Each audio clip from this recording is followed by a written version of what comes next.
금 이루어 주옵소서.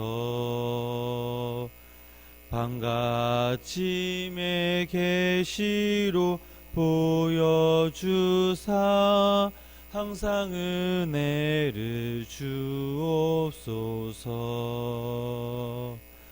나의 놀라운 꿈 정녕 남이 끼는 장차 그 은혜 받을 표니. 나의 놀라운 꿈 정녕 이루어져 주님 얼굴을 배우리라.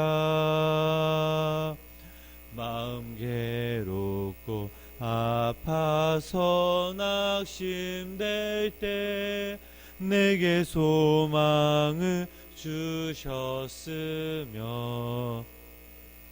내가 영광의 주님을 바라보니 앞길 환하게 보이도다. 나의 놀라운 꿈 정녕 남이 끼는 장차 그 은혜 받을 표니. 나의 놀라운 꿈 정녕 이루어져 주님 얼굴을 배우리라. 세상 풍조는 나날이 변하여도 나는 내 믿음 지키리니. 인생 살다가 죽음이 꿈 같으나 오직 내 꿈은 참되리라. 나의 놀라운 꿈 남이 끼는 장차 그 은혜 받을 표니. 나의 놀라운 꿈 정녕 이루어져 주님 얼굴을 배우리라. 아멘. 시간 사도신경으로 신앙 고백 드리시겠습니다. 전능하사 하나님 아버지를 내가 믿사오며 그 외아들 우리 주 예수 그리스도를 믿사오니 성령으로 잉태하사 동정녀 마리아에게 나시고 본디오 맥혀 죽으시고 장은산지 사흘 만에 죽은 자 가운데서 다시 살아나시며 하늘로 오르사 전능하신 하나님 위편한 자 계시다가 저리로서 산자와 죽은 자를 심판하러 오시리라. 거룩한 공예와 성도가 서로 교통하는 것과 죄를 사하여 주시는 것과 몸이 다시 사는 것과 영원히 사는 것을 믿사옵나이다. 아멘. 오늘 함께 보신 말씀은 사도행전 17장 32절부터 34절까지 말씀입니다. 사도행전 17장 32절부터 34절까지 말씀. 제가 보고 있는 성경은 신약성경 218페이지입니다. 다같이 함께 한 목소리로 함께 합독하시겠습니다. 그들이 죽은 자의 부활을 듣고 어떤 사람은 조롱도 하고 이 일에 대하여 내 말을 다시 듣겠다 하니 이에 바울이 그를 가운데서 떠나매 몇 사람이 그를 가까이하여 믿으니 그 중에는 아레오바고 가디 디오누시오와 다마라라 하는 여자와 또 다른 사람들도 있었더라. 아멘. 오늘도 하나님의 크신 사랑과 은혜가 우리 여러분들에게 함께 하시길 주님의 이름으로 축원합니다. 사도 바울이 복음을 전한 곳이 어디입니까? 바로 우리 본문의 말씀에 나와 있듯이 아덴이라는 도시입니다. 이 도시는 정치와 경제와 또 철학과 문화가 예술 등 그 전반에 걸쳐 찬란한 업적을 이룩한 도시였습니다. 바울이 아덴에 도착하였을 때는 이미 그 영광이 다 사라진 후였습니다. 그럼에도 불구하고 아덴인들은 학문과 예술에 대한 그 뜨거운 열정을 가지고 있었습니다. 사도 바울은 에피쿠로스 그리고 스토아 철학자들에 이끌려 아레오파고에서 설교를 시작합니다. 알지 못하는 신, 그 신을 위한 제단을 언급하면서 그 사람들이 알지도 못하고 경배해온 그 신이 누군지 가르쳐 주겠다고 설교를 시작하였습니다. 그리고 삼위일체 그 하나님에 대한 설명을 하고 예수 그리스도의 죽음과 부활, 그 심판에 대해 그들에게 전하였습니다. 오늘 저희들이 읽은 이 본문의 말씀은 바울의 설교를 듣고 아레오파고로 데리고 왔던 그 철학자들의 반응이 어떠했는지 알 수가 있습니다. 우리 32절 말씀 한 번 더 함께 읽어보시겠습니다. 그들이 죽은 자의 부활을 듣고 일에 다하여 내 말을 다시 듣겠다 하니. 아멘. 바울이 전한 죽은 자의 부활, 다시 말해 예수 그리스도의 부활로 설교를 마치자 어떤 사람들이 조롱을 하였습니다. 헬라어 원문에 조롱하다라는 이 동사가 미완료형, 즉 바울을 한 번만 조롱하고 끝나는 것이 아니라 계속 바울을 비웃었다라는 의미입니다. 헬라인들은 영원 불멸 사상을 가지고 있었습니다. 이 사상은 영은 선하지만 육신은 악한 것이라는 그 이론적 사상에 빠져 육체의 부활을 인정하지 않았습니다.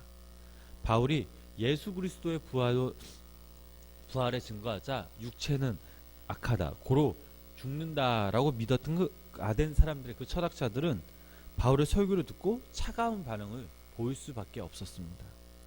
이 당시 에피쿠로스 학자는 이 땅에서 사는 동안 어떻게 하면 행복한 삶을 살다가 죽느냐 하는 것에 최고의 관심을 기울였고, 또한 스토아 학자들은 인간이 죽으면 자연이라는 그 신으로 흡수되므로 부활은 없다고 생각했기에 당시 헬라인들은 인간의 부활에 대해 거부하는 것은 당연한 것이었습니다.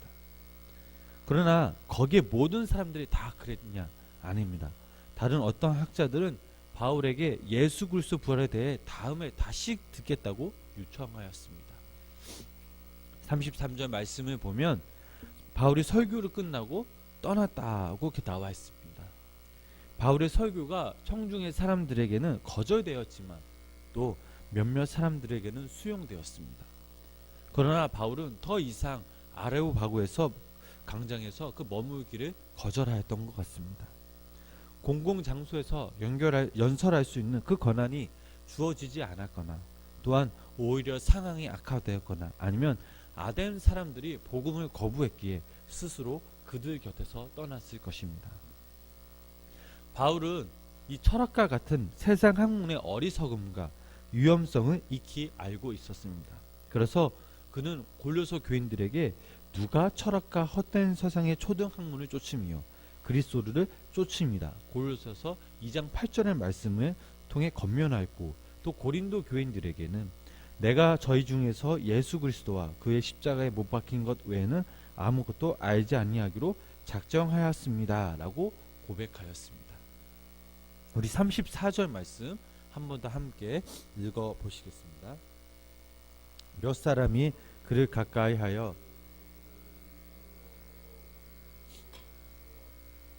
다마라 하는 여자와 또 다른 사람들도 있었더라. 아멘. 바울은 그 예수 그리스도의 복음을 전했지만 큰 성과를 거두지 못했습니다. 몇 사람이 예수 그리스도의 복음을 듣고 영접하였습니다. 본문의 말씀을 보면 바울의 복음을 듣고 영접한 사람들의 이름이 밝혀지고 있습니다. 아레오파고 갈리 디오누시오와 여인 다마라라는 여인입니다. 아레오파고 디오누시오는 이 당시 12명으로 구성되어 있던 그 아덴의 재판위원 중 한 명이었을 것으로 추정되고 있습니다. 이 사람의 지위는 상당하였을 것으로 추측되고 있습니다. 이 사람의 역사가 유세비우스는 본문에 나오는 그 디오누시오가 그 이후 최초 아덴의 감독이 되었음을 전해주고 있습니다.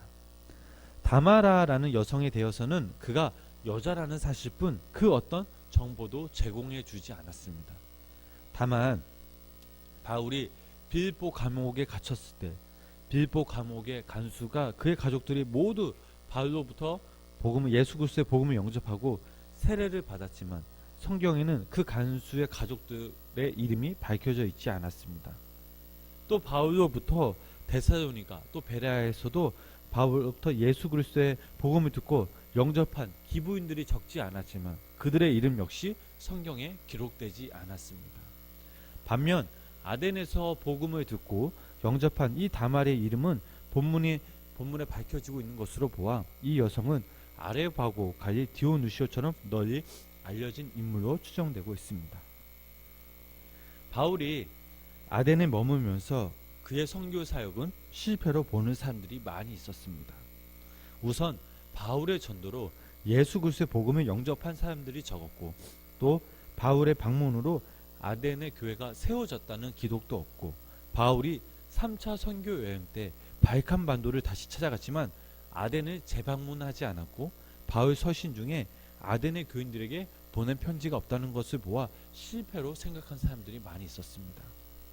또한 어떤 사람들은 바울의 설교 변화, 즉 아덴의 철학자들에게 철학적으로 접근했기 때문이라고 주장합니다. 예수 그리스도의 복음을 전하기 위해서는 예수 그리스도의 십자가를 앞세워야 되는데 바울은 철학자들 앞에서 자신의 철학적 지식을 가시하기 위해 복음을 철학적으로 설명하려다가 실패했다는 것입니다. 또 어떻게 보면 반대로 생각할 수가 있습니다. 예를 들어 과학자들은 어떻게 성경을 분석합니까? 과학적으로 분석을 합니다. 또 문학가들은 성경을 문학적으로 분석하고 해석하려 합니다. 이런 의미에서 바울은 철학자들 앞에 복음을 전할 때에 복음을 철학적으로 설명한 것은 어떻게 보면 지혜로운 사람이었습니다.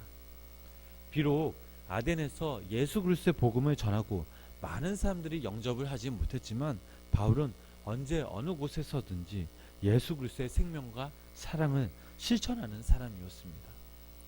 2차 선교 여행을 떠났을 때에도 바울이 스스로 결정한 것이 없었습니다. 환상을 보고 성령님의 이끄심에 따라 바울은 아덴이라는 곳까지 오게 되었습니다. 바울의 계획이 아닌 그 하나님의 전적인 계획이자 인도하심이었습니다. 몇 명이 예수님을 영접했다, 이것이 중요한 것이 아닙니다. 하나님이 주신 그 환경에서 바울은 그저 최선을 다했습니다. 부르신 곳에서 바울은 그저 감사함으로 부활하신 그 예수님의 생명과 사랑을 그곳에 던졌습니다. 그리고 바울은 다시 주님을 의지하고 아덴을 떠나 고린도로 떠났습니다. 이곳에 모인 저희들도 마찬가지입니다. 저희들이 믿음 생활하면서 아무런 결실이 없을 때 좌절하지 마시기 바랍니다. 왜냐하면 하나님은 다 알고 계시기 때문입니다. 그저 우리는 전지전능하신 그 하나님을 믿고 나아가야 합니다. 하나님이 좋아하는 사람은 그 말씀을 듣고 들으며 몸으로 믿음으로 행하는 사람입니다. 반대로 싫어하는 사람은 하나님을 달래며 자신이 원하면 하나님께서 물질도 언제든지 부어주시는 분이라고 생각하는 사람입니다. 사도 바울은 아덴에서 어떤 모습을 보였습니까? 상황이 넉넉지 않고 주변의 환경이 따라주지 못했지만 그저 예수 그리스도의 복음, 그 부활을 당당히 전했습니다. 열매가 중요한 것이 아닙니다. 전했다는 사실이 중요한 것입니다. 여기 모인 저희들 역시 부활의 예수님, 그 사랑의 예수님, 그 생명의 예수님을 우리가 먼저 날마다 체험하며 예수 그리스도의 사랑이 필요한 그 모든 자들에게 위로로 사랑으로 전하시기 주님의 이름으로 부탁드립니다. 누군가를 위해 날마다 그 사람들의 이름을 부르며 기도하며 온전히 주님의 마음이, 그 사랑이, 복음이 그 사람에게 임하실 줄 믿으시기 바랍니다. 그리스도인은 받기보다는 주는 것에 더 익숙해야 합니다. 넉넉한 마음과 사랑을 늘 마음속에 품고 예수님이 주신 그 믿음으로, 소망으로 날마다 주님의 이름을 부르며 최선을 다하며 살아갈 때에 하나님께서는 저희들에게 귀한 은혜와 상급을 부어주실 줄 믿습니다. 바라옵기는 주님 말씀 안에서 우리의 삶의 목적이 온전히 주님을 향하도록 십자가의 온전한 그 사랑을 저희들이 늘 체험하며 나누며 살아가시는 귀한 우리 성도님들 되시길 주님의 이름으로 축원합니다. 기도하시겠습니다. 참 좋으신 하나님 아버지, 한 주간 저희들 삶 속에 개입하여 주셔서 무사히 잘 보내게 하심에 감사를 드립니다. 부족하고 또 주님 앞에 서기에는 참 부끄러운 존재지만 하나님의 사랑으로 하나님의 은혜로 저희들을 이 시간 긍휼히 여겨 주시고 용서하여 주시옵소서. 하나님을 사랑한다고 늘 저희들의 입술로 고백하지만 몸으로 믿음으로 행하지 못했음을 고백합니다. 저희들의 욕심과 이기심 때문에 하나님을 그저 필요할 때만 찾았음을 고백합니다. 사도 바울처럼 저희들 또한 예수님을 나의 주님으로 삶으로 고백하게 하시고 생명이신 그 예수님을 늘 찬양케 하여 주시옵소서. 오늘은 주님의 날입니다. 신령과 진정으로 예배하게 하시고 말씀을 들을 때 아멘으로 하답하며 성도님들과 교제할 때 진심으로 온 마음 다해 섬기며 사랑하며 나누며 살아가게 하여 주시옵소서. 오늘 하루 성령님께 맡깁니다. 성령님 저희와 동행하여 주시고 성령님의 은혜로 감사하며 평안을 얻으며 살아가게 하여 주시옵소서. 이 모든 말씀 예수님의 이름으로 기도드렸습니다. 아멘.